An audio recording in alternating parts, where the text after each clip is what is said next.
So good afternoon, everyone. Welcome to A Brilliant Businesses podcast. My name is Nick Bryant, and I'm very pleased to be joined today by Ben Randoll from Crown Plumbing and Heating. Hello, Ben. Hello. How are you? Not bad, you? Very well, thank you. Very well. Good. Thank you for coming in. So the name of Crown Plumbing and Heating suggests you're a plumber, and you are a plumber. That is fair to say. But you are so much more than that, and you've got so many more plans than being, I don't want to say just a plumber, because we all need plumbers. It's really, really important.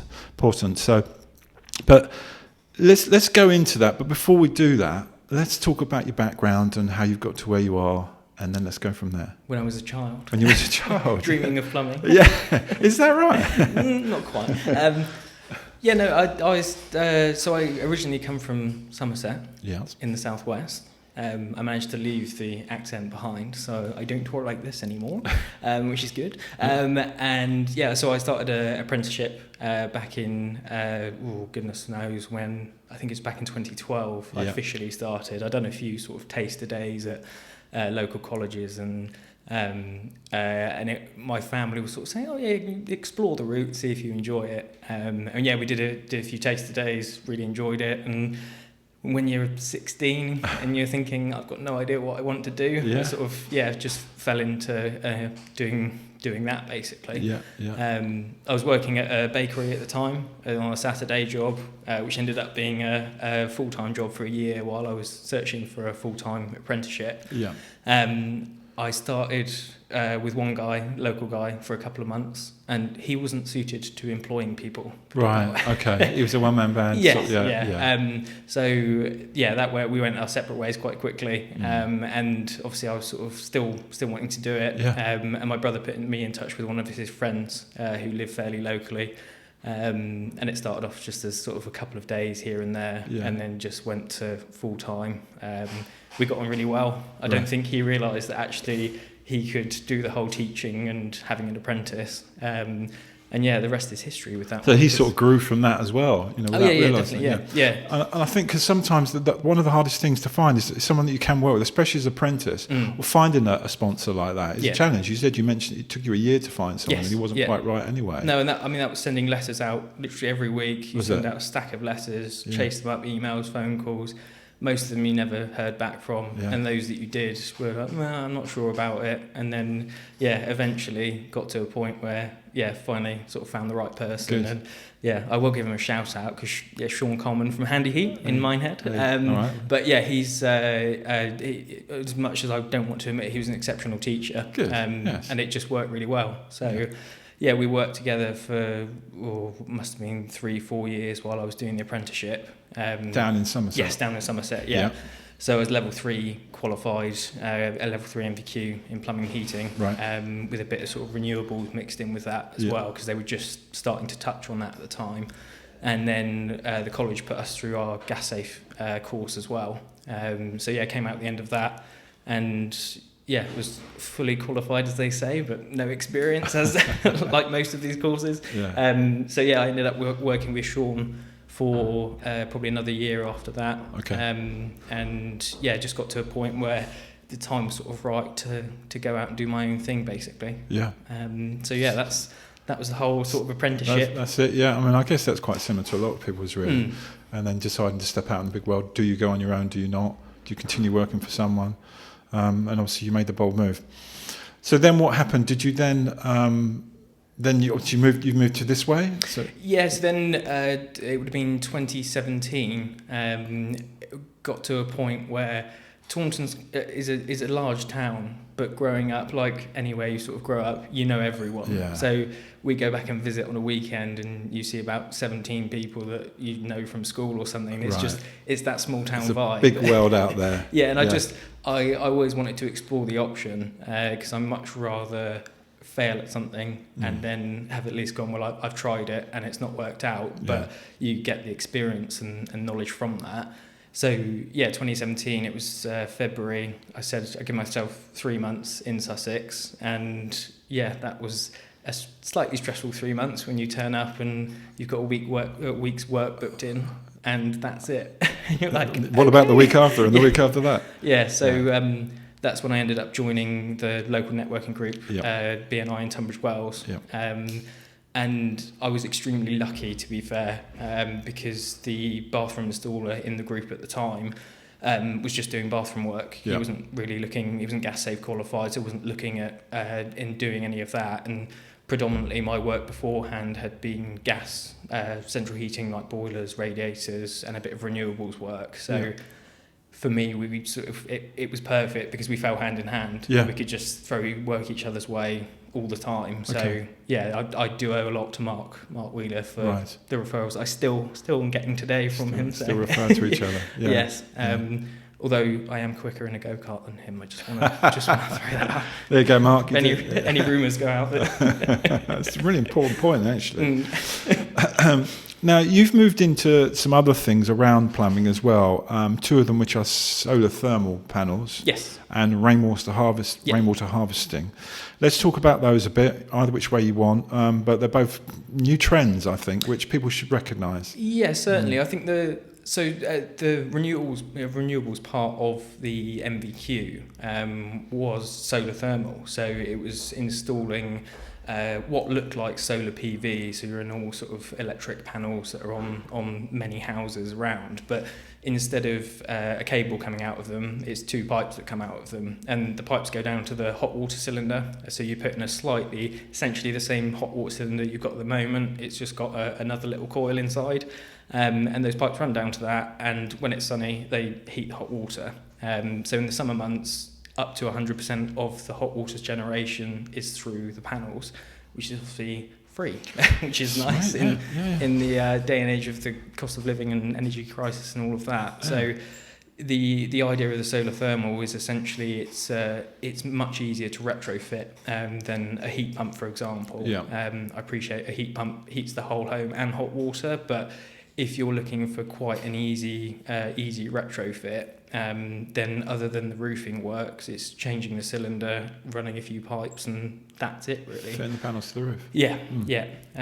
So it's a system that's been out there for ages, and when we were doing it as part of the qualification, it was going to be the next big thing. Yeah. And then everything stayed cheap energy wise for a long time, and nobody was interested. Right. So I think whereas the solar PV panels had the feed-in tariff, so the payback, the solar thermal doesn't have any sort of grant, which is a shame really, because you think it's obvious.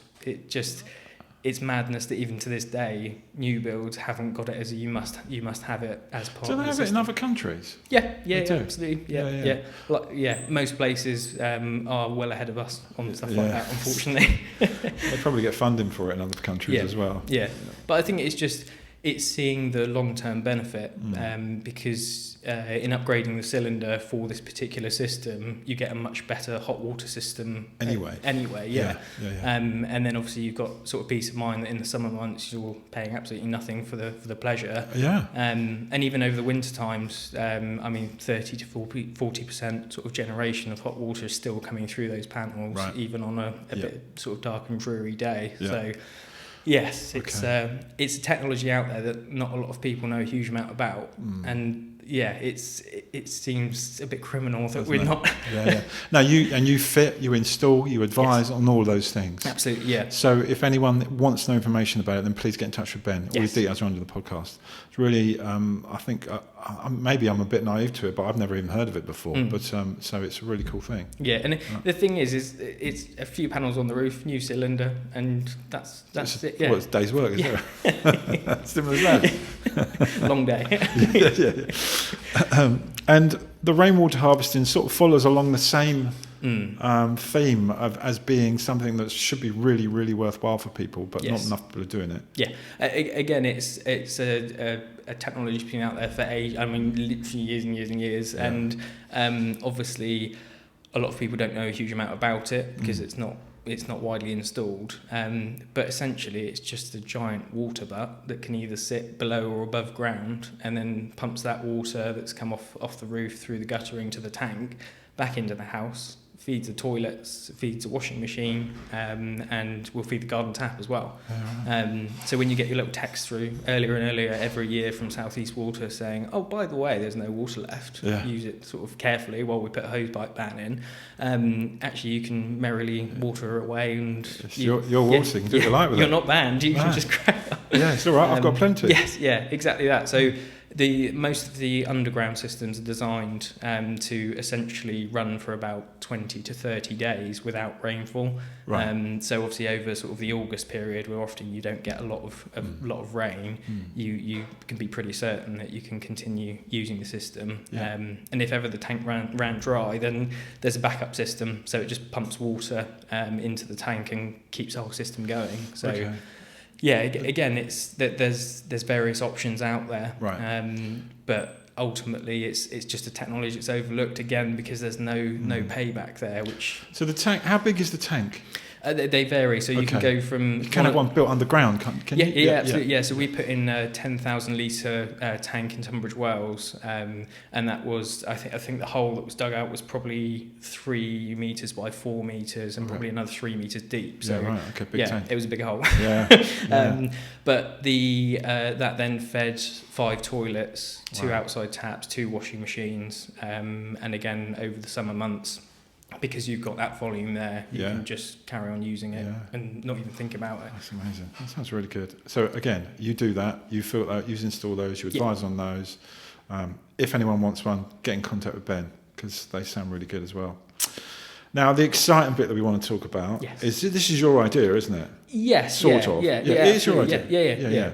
Which is plumbing surveys. It sounds really simple, but obviously you have EICR certificates, you have other surveys you have to have done when buying a property. You don't have to have a plumbing survey, which is crazy. But you're now working on a way how you can do them and you can help people with that survey. Yes, absolutely. So the plumbing survey is designed to almost fill a bit of a gap that's there in terms of your standard sort of residential surveyor will come round, he'll have a look at the property, and when they go into the property, they'll go, oh yeah, there's a boiler on the wall. Oh look, there's some radiators. Tick the box, happy days. So that's the information you're given, which I think, I mean, obviously it ticks the right boxes in terms of the survey, but often they'll list as a note at the bottom to get a qualified plumbing or heating engineer round to inspect it. Yeah. Often that only goes as far as just a gas safe sort of boiler service, which can tell you whether the boiler's running safely or not, but it doesn't really tell you much more than that. You don't have any idea whether the radiators even work properly. The age of the system in general. I've had 2 clients of mine, unfortunately, recently that they moved into the property. They had just a standard survey done and went to turn the boiler on and it didn't work. Right. But no one told them. and the box was ticked of gas central heating system. Oh, well, that's great. So if they've used a new boiler, it's another 3 or 4 grand they've got to pay. Yeah, exactly. Yeah, and the idea is just basically to give clarity to those who wouldn't understand, because there's a lot of people out there who have got friends or relatives in the trade who, can you just come around and have a quick look, see what you think. But a lot of people will just go on, obviously, the information they have in front of them, which I don't think the standard surveys are thorough enough to really go into sort of the specific trade surveys. So like you say, with the electrical surveys, they're a little bit more detailed, but plumbing wise, it's when you come to a house sale, it's have you serviced the boiler? And that's it. Yeah. And that could be a negotiation on the price of the property as well, couldn't it? Yeah, absolutely. Like if a roof needs replacing, then you knock them down on the price. Yeah. If the boiler needs replacing, you do the same. 100%, because if you're the reports that are produced, the plumbing reports, are essentially designed to be as jargon-free as possible. Yeah. They're all backed up with the photo evidence and obviously the details that we gather as we go around and have a look. And it's not just a visual inspection. Well, you said they take a couple of hours or 2 or 3 hours. Yeah, 2 or 3 hours normally. It's in depth, isn't it? Yeah. And as part of that, also I've just added recently sort of the thermal imaging side of it. So we'll go around and check all the radiators are heating up as they should, because even just to scan a thermal camera over it can give you sort of a lot of warning signs in terms of the quality of the system. There's water testing done as well, so both on the cold mains to make sure what's actually coming into the house is potable, because you'd be amazed how many sort of lead pipes are still around on old cold water mains. And also to test the heating system to make sure that actually the water inside of it is protected and clean, and so it sort of gathers all those results together, presents it in one nice neat report, and then, like you say, it gives you that sort of information to take back and go, well, look, this needs replacing, or even peace of mind, because I've come across houses before. You go, there's a couple of smaller bits that I'd recommend just upgrading, but other than that, it's all as it should be. It's the preventative thing as well, isn't it? Course, Because you were speaking earlier, you know, that you wake up in the middle of the night, you hear this banging, there's water flying everywhere, you don't know where your stopcock is, it could be down the bottom of the garden, it could be under your bed, you don't know, but if you've got that report, you know that might not happen or might happen, and you know how to resolve it. Absolutely. And I think if you ask anyone, do you know where your stopcock is, and most of us are, it's no, and if they do know where it is, well, does it work? Well, I don't know. No. And again, if in the middle of the night and you're scrabbling around, it's like, how much would you pay to know that information? Or the winter is approaching and your boiler's going to pack up, but you don't know it. You know. So that's that one as well. So it would be ideal, wouldn't it, if this became a legal thing, obviously along the line, but also it could be something that perhaps estate agents offer to their clients, both buying and selling. And you've done quite a few of them now, so they're becoming. You just need to get the word out about them. It's making the right connections with the right people. So I've spoken to a few estate agents in terms of sort of just trying to upscale it a bit more. And I think with the main point of contact for me at the moment will be surveyors, because having spoken to quite a few of them now, they're very positive in feedback about the plumbing surveys, and it's not treading on their toes, because again, the note that they write of get a plumbing or heating engineer in and get them to look at it. So from their point of view, they're very happy with it, because ultimately it's the client who's benefiting with as much detail as possible. And it just seems, if you're spending 30 grand on a car, for example, you want the full service history, you want to know what tyres are on it, etc. So why, when you're spending hundreds of thousands on a house, wouldn't you look at just getting as much detail as possible? That's the idea, is just to fill that gap. They're £250 is what you're selling for, isn't it? Yes, so starting from that, obviously depending on the size of the house, if it's a 100-bedroom house, then it's going to be slightly more. But we're starting at 250. And like I say, everything is just emailed over, so you've got it all there on file. You're not having to wait days for it, because it's all sort of an automated system. Creates a report, you do it through an app. So as I'm going around doing the survey, filling in all the boxes, get to the end of it, submit form, and over it goes. So Excellent. There's no waiting for a plumber to get some time in an evening to spend 3 hours scribbling something down. With handwriting you can't read. Exactly. I think it's great, Ben. I think it's a really good idea, and it's very entrepreneurial. I really like it. I think, and I honestly believe it's going to work and it's going to do well. Fingers crossed. It is going to. It is really good. What else you got going on? What else do you do? Because you talked about being a lawyer as well. I like the idea of getting into law, definitely. I think going back to the rainwater harvesting and also the plumbing surveys, an aspect of that is that part of the fee will be donated, so there'll be a percentage of the installation or the survey that will get donated to. So there's local charities such as the Tunbridge Wells Food Bank, for example, Nourish Food Bank, and also Water Aid, for example, because that's something I'd really love to get involved in the future. It's staggering, the figures in terms of who has access to what in this world, which is it's baffling for me that you've got people that have to walk miles for water in this day and age, and often it's women and girls again, because it's unfair. The entire thing is unfair, and if you think about how you go and get a glass of water from the sink, you just walk over, turn on a tap, job done.